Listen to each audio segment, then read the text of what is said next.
इलाहाबाद जो कि अपनी साहित्यिक रवायत के लिए पीढ़ियों से जाना जाता है, वहाँ पर लिटरेरी फेस्टिवल का नाम होना थोड़ा सा कष्ट तो देता ही था, लेकिन एक शुरुआत हुई है, उसके लिए ढेर सारी बधाई और शुभकामनाएं। जब हम लोग आ रहे थे तो आदरणीय राज जी से बात हो रही थी, तो यही हुआ कि लगातार कोई आदमी काम करता रहे और साहित्य का काम करता है। बड़ी दुश्वारियां हैं, बड़ी दुर्घटनाएं हैं इस काम में, और लगातार कोई काम करता रहे तो ये समझना चाहिए कि वो बड़ा लागी आदमी है। हमारे इलाहाबाद में कहा जाता है ना कि बड़ा लागी आदमी है, लगा, और इसीलिए इम्तियाज जी को ये ढेर सारी बधाई और शुभकामनाएं देने का मन। हम जिस शहर की रवायत की, जिस शहर की विरासत की बात करने के लिए खड़े हुए हैं, वो एक अद्भुत शहर है।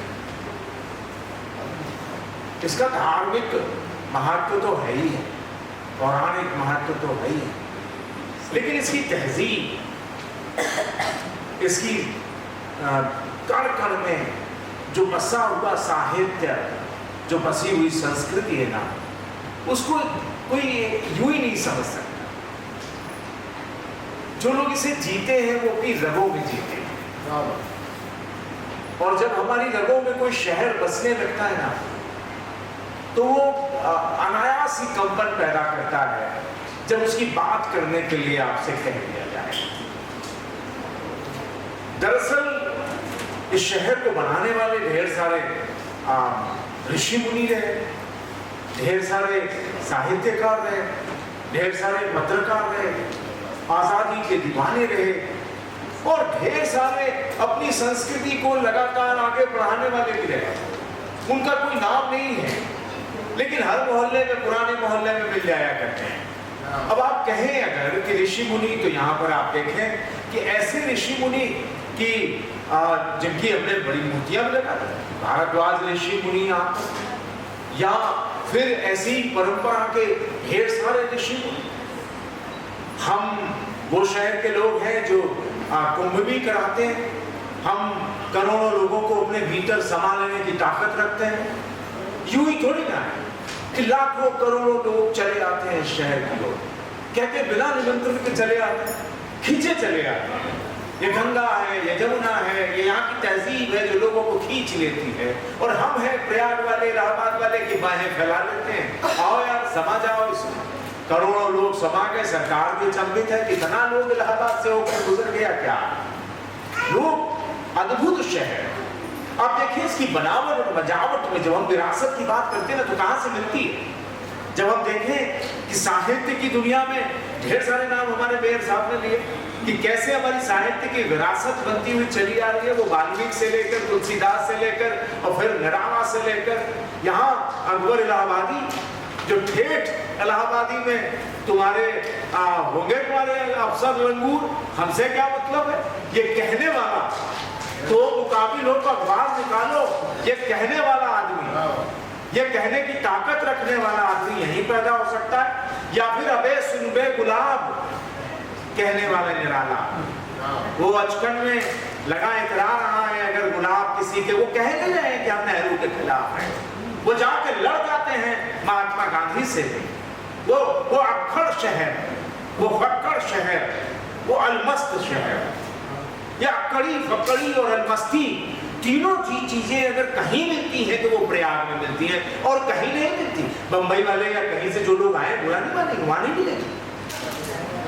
वो खाने का शऊर, और वो आप मजेदार, अरे वो ही देखा जाए डायबिटीज है तो का हुआ, 2 बार चीनी की चाय आई है, कोई नकार दिया का।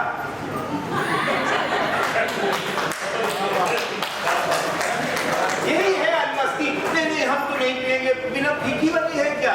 हमें जा यार, कोई आयोजन कर रहा है और चाय आई है, नकार दे दूंगा, पिएंगे। तो चक्कर ये है कि अलमस्ती है, और ये अलमस्ती यहाँ ऐसे नहीं आती है। आप देखें कि एक अखबार निकलता है, उर्दू अखबार। हमारे आदरणीय मुनीश्वर मिश्र जी बैठे हुए, एक एक करके मैं आपसे बात करूंगा कि हर जो आदमी मंच पर बैठे, क्या पत्रकारिता। एक अखबार है उर्दू का, नाम है स्वराज, उम्र है 2.5 साल। अखबार के अंक निकलते हैं केवल 75, संपादक होते हैं 8 और 8 को सजा मिलती है 125 साल की। नाम है अखबार का स्वराज और 125 साल, कितनों को काला पानी। और आप कहेंगे उर्दू का अखबार, एक भी मुसलमान उसमें संपादक नहीं है। शांति स्वरूप भटनागर उसमें है, नंद गोपाल चोपड़ा उसमें है, अमीर चंद बम्बवाल उसमें है। ये लोग चले आ रहे हैं संपादक बनने के, ये हमारी रवायत। और अंग्रेज खड़ी रहती है, अंग्रेज पुलिस खड़ी रहती है कि एक संपादक बने, एक पत्र, एक अंक निकाले, हम गिरफ्तार करें। और मुकदमा लड़ने के लिए अगर खड़े होते हैं तो हिंदी वाले खड़े होते हैं। उर्दू का अखबार है स्वराज अखबार, मुकदमा कौन लड़ रहा है? मदन मोहन मालवीय, राजर्षि पुरुषोत्तम दास टंडन, मोतीलाल नेहरू, ये लोग लड़ रहे हैं मुकदमा। और आप समझिए कि एक संपादक कटघरे में खड़ा है, अंग्रेज जज उसे सजा सुनाने वाला है, इधर उसकी वकालत कर रहे हैं, उसका मुकदमा लड़ रहे। राजर्षि पुरुषोत्तम दास टंडन पूरी तरह तैयार है, वो छूटेगा और इसे गिरफ्तार कर लिया जाएगा। फिर ये सोच कर वहां खड़े हैं, जैसे ही वो कटघरे से छूट कर आता है, पुलिस लगती है गिरफ्तार करने के लिए तैयारी की, इसके ऊपर कुछ और चार्ज लगा के गिरफ्तार करे। तब तक 20 रुपए का नोट उसकी जेब में राजर्षि खोजते और कहते भागिए सुनकर जज भी चकराता है, कहता साहब आपका था गुनहगार, भाग गया तो क्या हुआ, मुवक्किल हमारा ना पैसा लेके भाग गया। आप देखिए ये रवायत है, अगर आप इतिहास पढ़ें तो ये शहर, मैंने कहा ना, ये शहर की विरासत यूं नहीं बन गई है। इस विरासत को बनाने में कई कुर्बानियां हुई हैं, कई लोगों ने अपनी जान दी है। ये ऐसा नहीं है, अरे बैलगाड़ी पर लाद के लोग लाए जा रहे हैं, नीम के पेड़ के नीचे लाए गए और वहां पर फांसी के फंदे डाल दिए गए और बैलगाड़ी आगे बढ़ गई, लोग लटक गए। 800 लोगों ने कुर्बानी दी 1857 में। वो लियाकत अली जो खुशरू बाग में 10 दिन तक पूरे इलाहाबाद को आजाद कराता है, लेकिन जब कर्नल नील आकर घेरता है तो लियाकत अली को फरार करा दिया जाता है। लेकिन कर्नल नील क्या खाली आता आया था क्या? वहां से लौटा तो सैफुल्लाह को पकड़ कर लाया, जो उनके तीमारदार बनाए गए थे, वहां पर कोई अधिकारी बना दिया था लियाकत अली ने सैफुल्लाह को। सैफुल्लाह का बाल पकड़कर, मौलवी सैफुल्लाह का बाल पकड़कर कर्नल नील घसीटता हुआ लाता है और नीम के पेड़ पर फांसी देता है। हम याद करें सैफुल्लाह को, हम देखें कि किस तरीके से आजादी की लड़ाई लड़ी है। वो रमेश मालवीय जिसकी मूर्ति लगा दी गई है सीएवी में, 11-12 साल का लड़का, वो भारतीय भवन पर खड़ा है, अंग्रेज पुलिस घेरे हुए खड़ी है, अचानक उसको गुस्सा आता है और एक ईंटा उठाता है 12 साल का लड़का और अंग्रेज पुलिस के अफसर के तरफ मारता है, उसकी आंख से खून बह निकला है और वो कहता है फायर, और 12 साल का रमेश मालवीय शहीद हो जाता है। हमारी विरासत को समझना हो तो इन कहानियों को समझना होगा। वो घंटा घर की झा साहब की दवाई की दुकान, वहां पर एक सेल्समैन वो दवाई बेच रहा है, वहां से निकल रहा है जलूस, उसे लगता है कि हमें भी इंकलाब जिंदाबाद और भारत माता की जय करना है। वो अपने मालिक से पूछता है जलूस में होकर आए क्या? कहते हैं जाओ जल्दी लौट के आना। और वो जलूस में जाता है, पुलिस घेर लेती है जलूस को, गोलियां चलती हैं और वो झंडा गिरने नहीं देता और वो भट्टाचार्य नाम का वो काम करने वाला आदमी वही शहीद हो जाता है। ये है लोग, इन्होंने बनाया है हमारा शहर। अब याद करें ना, ऐसा थोड़ी ना है, हमने कहा ना ये अकबर इलाहाबादी का शहर है, जिसने कह दिया कि तुम्हारे जनाब लंगूर होंगे, हमसे क्या लेना देना तुम्हारे। अरे वो ये भी कहता है यहाँ धरा क्या अकबर और अमरूद के, लेकिन वो कहता है कि देखिए साहब ये शहर है, हमने पूरे जमाने की पत्रकारिता को दिशा दिखाया। मैंने कहा ना यहाँ के साहित्यकारों ने अपनी धड़क के साथ और यहाँ के पत्रकारों ने अपनी धमक के साथ और हमारे जो आंदोलन के लोग जो रहे हैं आजादी के, उन्होंने पूरी धसक के साथ इस इलाहाबाद को बनाने का काम किया और हम पूरी विरासत को समझें। हम पूरी विरासत को समझें कि कैसे यहाँ पर अकबर आता है और यहाँ का मुरीद हो जाता है। यहाँ यूं ही थोड़ी ना, हम अपनी विरासत को संभालने में कई बार चूके भी हैं। आपको एक और घटना बताएं, यहाँ गांधी को पत्रकार बनाने का काम भी हमने किया। गांधी यहाँ आते, अब देखिए ये अलसाया सा शहर है, ये अपने वहां में पहले कहा अलमस्त शहर, अलसाया सा शहर। पूरी दुनिया में हवा में तैरने वाले, उड़ने वाले हनुमान जी भी यहाँ आकर लेट जाते हैं। हम आलसी लोग हैं जरूर, लेकिन काम वाले लोग हैं। लेकिन एक ऐसे ही आलसी से वास्ता पड़ गया महात्मा गांधी का। महात्मा गांधी लौट रहे थे, कलकत्ता से जा रहे थे राजकोट, और यहाँ ट्रेन रुकी तो निकल आए स्टेशन के बाहर कि साहब दवाई खरीद ली जाए। दवाई खरीदने पहुंचे तो वो जनाब जो दवाई बेच रहे थे इधर पुराने शहर की तरफ, वो उंघा रहे थे अपनी दुकान में बैठे।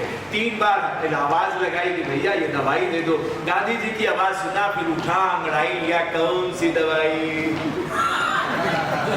कर वो खाएंगे, कहीं नहीं चाहिए आप हमें दवाई दें। बड़ी मुश्किल से उसने दवाई दिया, लेकिन जब तक दवाई मिली और वो लौटे गाड़ी छूट गई, ट्रेन छूट गई। तो जो टीटी था उसने गांधी जी का सामान निकाल कर स्टेशन पर रख दिया और कहा कि ये जब आएंगे तो इनको सामान दे दीजिएगा, और गाड़ी चली गई। गांधी जी को लगा कि ट्रेन तो छूट गई, चलो इसका कोई उपयोग किया जाए। वो यहाँ से वहां से चले और दक्षिण अफ्रीका के मजदूरों और यहाँ के मजदूरों और कुलियों की समस्याओं पर बात करने के लिए और खबर छपवाने के लिए पायनियर प्रेस पहुंच गए। वो इलाहाबाद विश्वविद्यालय जहाँ है वहाँ हुआ करता था, और उसी के पास यानी सामने उसके जो नई बिल्डिंग बनी है वहाँ पर, और मिस्टर चेजनी वहाँ के संपादक हुआ करते थे। गांधी जी वहाँ पहुंचे और उन्होंने कहा कि हम जनाब आपको कुछ चीजें देना चाहते हैं कि आप उसे छापिए। बोले लिख कर दे जाइए, हमारे अखबार के लिए मुफीद होगी, हम छाप देंगे। गांधी जी ने 13 पृष्ठों का एक पूरा का पूरा आलेख वहीं बैठकर लिखा। ट्रेन तो अगले दिन मिलनी थी, पूरा समय लेकर लिखा और उसे दिया। अगले दिन अखबार में छपा नहीं, तो गांधी जी उस पूरे डॉक्यूमेंट्स को लेकर राजकोट चले गए। वही ग्रीन बुक के नाम से छपा, और गांधी को लगा कि एक चेजनी से क्या काम बनेगा, हमें अपना अखबार निकालना चाहिए। और उन्होंने अपना अखबार निकाला। गांधी को हमने पत्रकार बनाने का काम किया। ये हम लोग बहुत लोगों को बना, ऐसे थोड़ी ना है 5-5 प्रधानमंत्री 6-6 प्रधानमंत्री यहाँ से दे रहे हैं, और जो प्रधानमंत्री यहाँ से नहीं बन पाता वो पड़ोस में आकर जीत के प्रधानमंत्री। अरे बनारस हमारे शहर का उपनिवेश, हम असल है, वो हमारे यहाँ का उपनिवेश है, इसलिए लोग वहां से भी बन जाया करते हैं। लेकिन हम इलाहाबाद वाले हैं, अपनी रवायत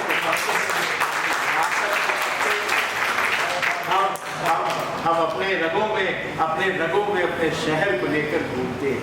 हमारी रगों में हमारा शहर बसता है, इस शहर को जिंदा रखना है। इम्तियाज साहब इस काम को कर रहे हैं, मैं बहुत बधाई देता हूँ कि अपने शहर की सांस्कृतिक विरासत को देखिए।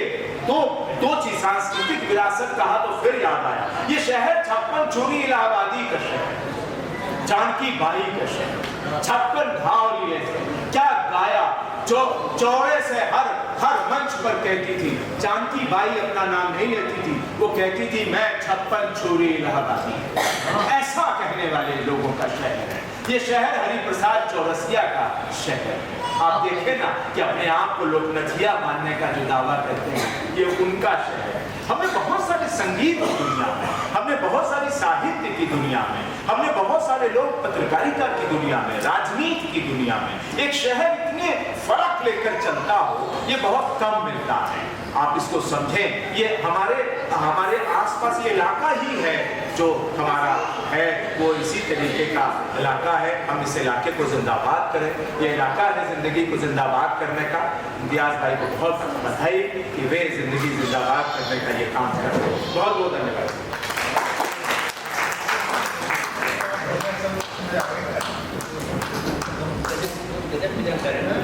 बहुत संक्षेप में, बहुत कम समय में पूरे इलाहाबाद के लगभग 200 वर्षों का इतिहास तो हमारे सामने हमने कहीं पढ़ा या सुना।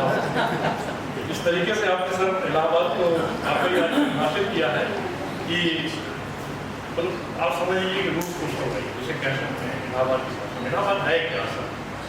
ये वाकई अगर आपकी नज़र से देखा जाए तो इलाहाबाद